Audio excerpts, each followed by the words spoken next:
उद्धव जी जब मथुरा से वृंदावन आए गोपियों को उपदेश करने के लिए, तो गोपी क्या, गाय बछड़ा सखा मैया बाबा ब्रजवासी गोप सब श्री कृष्ण के विरह में व्यथित थे।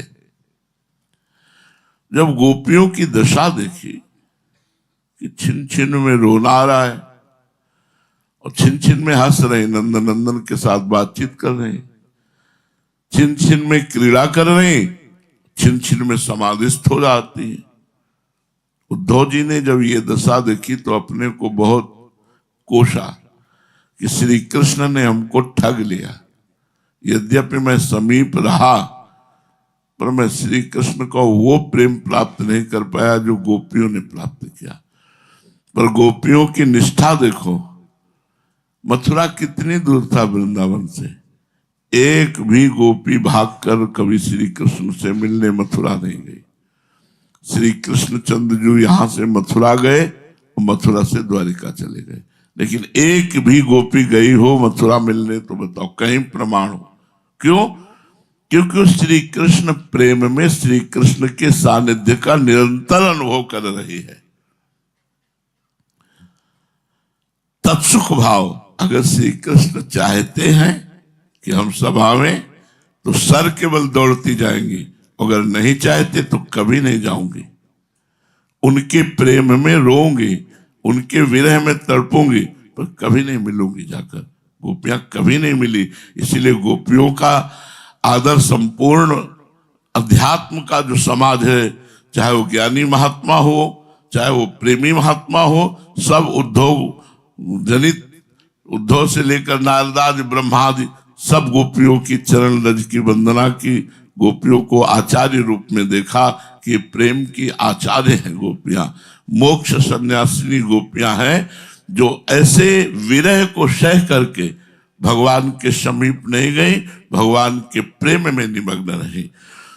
तो होई रस रीति अगाधा, हमें यह भी चिंता नहीं करनी कि श्री जी मिल जाए, हमें नाम वाणी में लगे रहना है, भजन में लगे रहना है, आज्ञा में लगे रहना है, रसिकों की सेवा में लगे रहना है। हमें सेवा के सिवा और कुछ सुख नहीं चाहिए। जैसे आपने भाव से कुछ बनाया, श्री जी को पहनाया, कुछ बनाया, श्री जी को पवाया, गुरु जी को पवाया, हम यही तो निकुंज की सेवा कर रहे हैं। तत्सुख भाव, होई रस रीति अगाधा, रसिक जनों के संग का फल क्या है? तत्सुख भाव। हमें उनको सुख पहुंचाना है, हमें सुख लेने की आदत को छोड़ना है, सुख देने की भावना करनी। ये संतों में रहा है। पूज्य श्री माधवदास बाबा जब वृद्ध थे, ब्रज दर्शन करने आए थे, तो किसी आश्रम में रुके, तो कहा कि सेवा बताओ तब हम रुकेंगे। तो उनका, आप वृद्ध हो, आप क्या सेवा करोगे, आप तो केवल खाओ पियो भजन करो, कथा होती है सुनो। तो वो जो कथा होती थी वो उन्हीं के रचित ग्रंथ की होती थी, जय जय श्री जगन्नाथ रचित ग्रंथ की। तो उन्होंने कहा नहीं, बिना सेवा के हम नहीं रुक सकते, अगर आश्रम में सेवा नहीं मिलेगी तो हम नहीं रुकेंगे। व्रत जानते हैं भजन का राह से। तो कहा फिर आप कंडा थापने की सेवा ले लो। तो ऊपर छत में जा करके गोबर कोई और डाल देता, वो थापते, वृद्ध पुरुष कंडा थापने की सेवा ली। उसी कंडे से रसोई बनती थी। एक दिन वो कंडा थाप के नीचे आ रहे थे तो कोई जगन्नाथपुरी का संत आया, देखा, साष्टांग दंडवत किया। तो लोगों ने पूछा कौन है? बोले यही तो है जिनका ग्रंथ आप गान कर रहे हो, पूज्य माधवदास बाबा। अरे सब पश्चाताप करने लगे, इतने बड़े सिद्ध संत से कंटा थपाते रहे।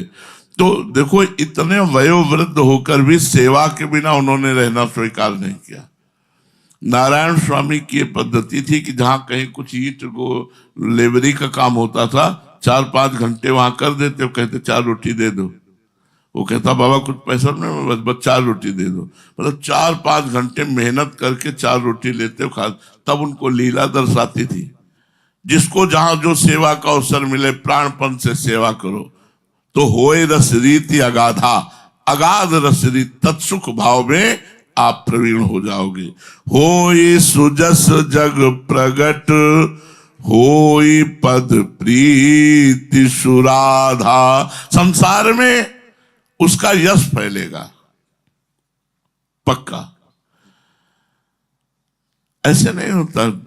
सन्यास में भी थे तो जब गुरुदेव भगवान गंगा स्नान करने जाते थे, दौड़ करके जाते, उनका कमंडल और साथ लेकर के आते। जब वहां कुटिया में आते तो चरण प्रक्षालन करते, चरण पोंछते, आसन पर बैठालते और जो जो सेवा भिक्षा मांग के लाते, उनके सामने उनकी अधीनता, गुरु की अधीनता स्वीकार की। और गुरु जी प्रायः गुरुजन निरपेक्ष ही होते हैं। जो आपने फोटो देखी थी, लीला के समय आई थी गुरुदेव की छवि, वो बहुत एक टाइम भोजन पाते थे, फलाहार 24 घंटे में। और उनका नियम था, प्रायः वो भूखे रह जाते थे। जैसे कि स्वामी जी आज हमारी भिक्षा है, हाँ ठीक है, अब आप भिक्षा लेके आए, वो अपना खप्पर ऐसे रख दिया नारियल का, बस ऐसे रख दिया, तो स्वामी जी डाले, नारियल का खप्पर हटा लिया, नहीं। अगर पूछ लिया कि डाले तो उस दिन रह गए, भिक्षा नहीं पाएंगे। पूछो मत, अच्छा थोड़ा डाला स्वामी जी और डालें, नहीं बस ले जाओ, जितना खप्पर में आ गया बस पा ले। और अगर आप पवाते रहो, चुप रहो, नाम जब करते रहो, पवाते रहो, डालते रहो, तो सब डाल दो, सब पा जाएंगे। क्योंकि एक बार 24 घंटे कई कई दिन भूखे रह जाते, तो नियम के इतने पक्के पूछो मत। तब उनका यह था कि अगर ऐसे हाथ से लेकर पानी भी दे दिया तो बड़े बड़े काम हो जाते थे, लोगों के बड़े बड़े काम हो जाते थे। अपने कमंडल से पानी लिया, वैसे दे दिया, जाओ। बोले स्वामी जी ट्यूबवेल में कई खुलवा डाला लेकिन पानी नहीं निकल रहा, तो पानी दिया, जाओ। अरे वो पानी निकलने लगा। तप है, भजन है, तो सब अशुभों का नाश होता चला जाता है। अरे हम यहाँ वृंदावन धाम में महारानी जी का महल है, यहाँ छोटे से छोटे नौकर बन कर रहे, तृणादपि सुनीचेन, एक छोटा सेवक बन करके रहे, तब हम स्वामी जी के पास पहुंच सकते हैं। तृणते नीच अपन पो कहत, सुबर अशुभ न जान है। जो सेवा मिल जाए।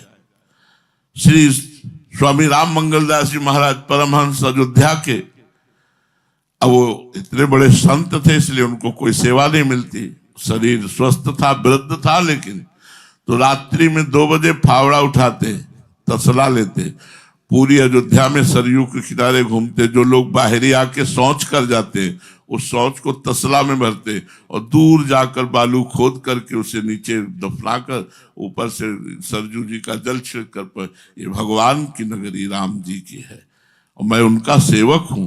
ये रात्रि में सेवा करते थे। वो सेवा की भावना, सेवा की भावना नहीं तो फिर मतलब वृंदावन धाम में और जगह तो भले यहाँ रहीसी से नहीं। यहाँ एक बार कोई धनी मानी पुरुष या राजा आया, तटिया स्थान गया, प्रणाम किया और ऐसे झरिया दिया रज, बहुत डांटा। यहाँ किस लिए आए हो? यहाँ धूल धूसरित होने के लिए आए हो। जय श्री भट्ट धूल धूसर तन, यह है आशा उधार। शरीर के फटे कपड़े हैं, रज लगी हुई, क्या शोभा है। नाम चल रहा है, सेवा में रत है। सेवा सबसे बड़ी वस्तु है। भजन का फल है सेवा, सेवा का फल है स्वामी को अधीन कर लेना। अगर सेवा की वृत्ति नहीं है तो कौन सा भजन करते हो? मैं बताओ कितने बड़े भजनानंदी हो, अगर सेवा नहीं। कुछ दिन नाम कीर्तन, कुछ दिन चतुरासी जी, कुछ देर कोई शारीरिक सेवा, ऐसे अपने को लग कर के लेना चाहिए। मुझे सेवा दीजिए, मैं बिना सेवा के नहीं रह सकता या नहीं रह सकती। मुझे समय दीजिए कि आप इतनी देर, चतुरासी जी इतने अखंड नाम कीर्तन होता है, आधा घंटा हम नाम कीर्तन करेंगे, आधा 1 घंटा में कोई सेवा दीजिए, झाड़ू पोछा बर्तन कुछ भी सेवा मिले, तब तो माना जाए कि हाँ भाई रीति में आप चल रहे हो, तत्सुख भाव है। सेवकाई नहीं, धूल धूसरित तन नहीं, श्री जी का भजन नहीं, तो ऐसे थोड़ी निकुंज में भी मान आलसियों प्रमादियों को थोड़ी निकुंज में पहुंचाया जाता है। निकुंज में पहुंचने वालों के चरित्र पढ़ो, रात दिन अपने गुरु की सेवकाई में बने हैं और उनकी आज्ञा में बने हैं, नाम जप कर रहे हैं, तो ऐसे वो निकुंज को प्राप्त कर ले जैसे पिता की प्रॉपर्टी को पुत्र प्राप्त कर लेता है। आप ईमानदारी से चलना सीखो। आप ऐसे बेईमानी, इस शरीर को सजा के रखना, इस शरीर से कोई सेवा न करना, अब हृदय प्रसन्न हो जाता है जब साधक त्याग, वैराग्य और भजन में लगता है। हमारी शरीर पोषण की वासना नहीं रहनी चाहिए, नहीं तो फिर बात नहीं बनेगी। होय सुदृढ़ सत्संग, होय रस रीति अगाधा। अगाध रस रीति का अगाध, दूसरों को सुख देना, सत्सुख भाव। ये जरूर सोचो, हम जिससे मिल रहे हैं उसको सुख देने की भावना से मिल रहे हैं या सुख लेने की भावना से। यदि सुख लेने की भावना है तो उसका त्याग करो। हम सुख देने के लिए आए हैं, आप आज्ञा कीजिए मैं आपको क्या सुख प्रदान करूं। मन वचन कर्म से मैं आपकी सेवा में हूं, मुझे आपसे सुख चाहिए नहीं, आपको सुख देना है। होय सुजस जग प्रगट। संसार में ऐसे रसिकों का, ऐसे साधकों का सुयस प्रकट होता है जो राधा वल्लभ लाल का भजन करने वालों का भजन करते हैं। और होए पद प्रीति सुराधा।